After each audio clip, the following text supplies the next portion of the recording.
बहुत बहुत स्वागत है।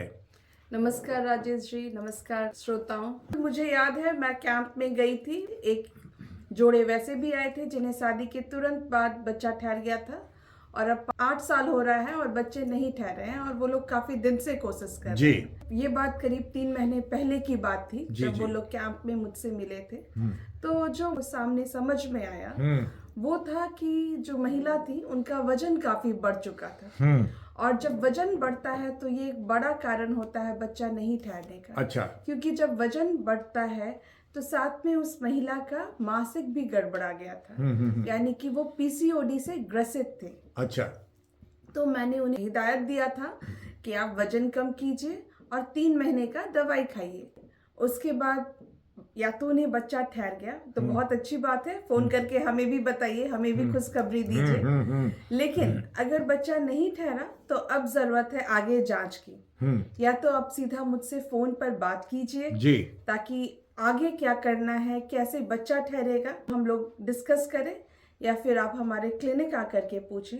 जरूरी नहीं है कि हर चीज के लिए आईवीएफ ही हो सकता है कोई दूसरा बीमारी हो, जैसे थायराइड हो जो कि ठीक करना पड़ेगा, तो या पुरुष पे कोई दिक्कत हो, छोटा मोटा दिक्कत हो। क्योंकि एक बच्चा तो ठहर गया है तो पुरुष का सब कुछ ठीक होगा, लेकिन हो सकता है थोड़ा बहुत कुछ कमी हो। उनको यही कहूंगी कि 3 महीने में नहीं ठहरा है तो या तो फोन कीजिए या आकर क्लिनिक में मिलिए, या फिर मुझे बुला लीजिए अपने शहर में, हम दोबारा आप ही के यहाँ आके कैंप करेंगे। कि मोटा होना भी बच्चा न ठहरने का एक कारण हो सकता है। मोटापा अपने आप में बहुत सारा बीमारी लेके आता है और उसमें से एक बहुत बड़ा बीमारी है कि बच्चा नहीं ठहरना, जिसको कि इनफर्टिलिटी कहते हैं।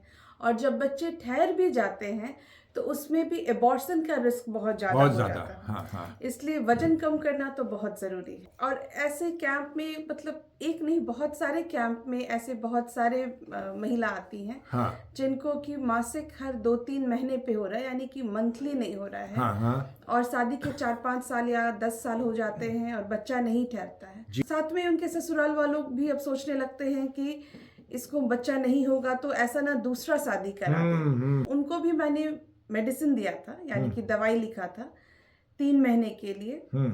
तो बच्चा हो सकता है ठहर गया हो, और अगर नहीं ठहरा हो तो अब जरूरत है उनको जांच कराने का। क्योंकि अगर मासिक हर 2-3 महीने पे हो रहा है तो या तो उनको पीसीओडी यानी कि अंडा अत्यधिक है उनके ओवरी में, या फिर उनका अंडा खत्म हो रहा है। तो दोनों ही वैसे कारण हैं जिसमें इलाज की जरूरत है, और इलाज जितना जल्दी कराएंगे उतना जल्दी बच्चा होगा। इलाज पहले तो दवाई से होता है, दवाई से अगर अंडे नहीं बनते हैं तो इंजेक्शंस पड़ते हैं, इंजेक्शन से नहीं हुआ तो आईयूआई, आईवीएफ ये सब किया जाता है। लेकिन इलाज तो कराना पड़ेगा। तो रेडियो के माध्यम से गुजारिश करती हूँ उन सारी वाइफ को, मासिक चढ़ के आता है, आप आए, आकर इलाज कराएं। दूसरा शादी कभी भी सही ऑप्शन नहीं है। एक फॉरविसगंज में जब आपका कैंप लगा था तो वहां एक दंपत्ति आए थे। पति का शुक्राणु बहुत कम था, वर्चुअली नील की कगार पर था, और आपने दवा दिया था। बिल्कुल। एक्चुअली 2 तरह के 2 मरीज आए थे। एक वो थे जिनके की शुक्राणु कम थे और एक वो थे जिनके की शुक्राणु नील थे। तो जिनके शुक्राणु कम थे उनको दवाई दिया गया था 3 महीने के लिए। 3 महीने के दवाई के बाद उनको दोबारा जांच कराना होगा, शुक्राणु ठीक हो गया तो नहीं। और ठीक हो गया तो अब वो लोग खुद से कोशिश कर सकते हैं और बच्चा अवश्य ठहरेगा। लेकिन अगर ठीक नहीं हुआ है तो अब जरूरत है आगे जांच की, क्योंकि 3 महीना काफी होता है जिनके शुक्राणु कम है दवाई से ठीक होने की, बशर्ते उन्होंने बाकी सारी चीजें भी छोड़ दी है, यानी कि गुटखा। अच्छा, ये हैबिट थी क्या उनको? बिल्कुल, उनको हैबिट थी गुटखा खाने की। कभी कभी वो शराब भी पीते थे, तो वो सब चीज छोड़ दिए हैं और साथ में दवाई खाए हैं, तो उनकी शुक्राणु अवश्य ठीक हो गए होंगे। और नहीं ठीक हुए हैं दूसरा कारण भी ढूंढना पड़ेगा। लेकिन जिनके पास थोड़े भी कीड़े हैं, मैं बता दूं, बच्चा तो उनको ठहर जाएगा। और अगर 3 महीने में नहीं ठहरा है तो अब जरूरत है आपको एडवांस्ड लेवल ऑफ ट्रीटमेंट का, यानी कि अब हो सकता है आपको IVF, ICSI, Tessa, micro Tessa ये सब करना पड़ेगा।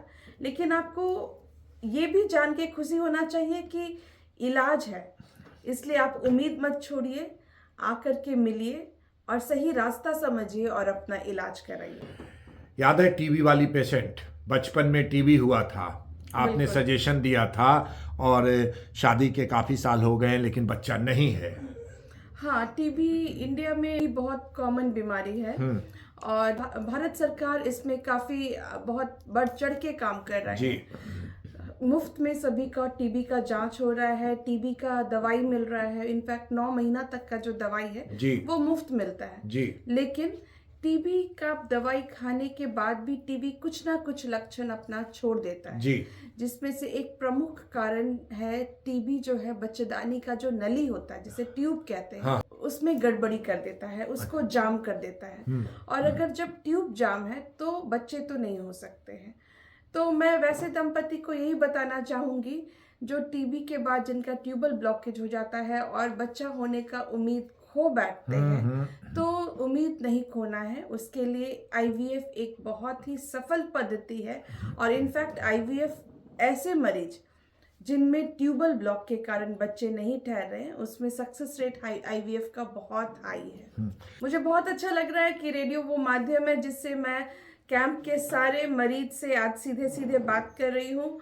आई होप कि मेरे वो जो मरीज जो कैंप में आए थे उनको भी वैसा फीलिंग हो रहा हो और इसके बाद जो ठीक हो गए बहुत अच्छी बात है, बहुत बहुत बधाई हो। लेकिन जिन्हें अभी भी इलाज की ज़रूरत है बेझिझक मुझे फ़ोन करें, मेरे हॉस्पिटल आके मिलें और जल्दी ही मैं प्रार्थना करती हूँ कि ईश्वर आपकी इच्छा पूरी करे और आपके गोद में किलकारी गूंजे। थैंक यू डॉक्टर श्रद्धा, बहुत बहुत धन्यवाद आपका।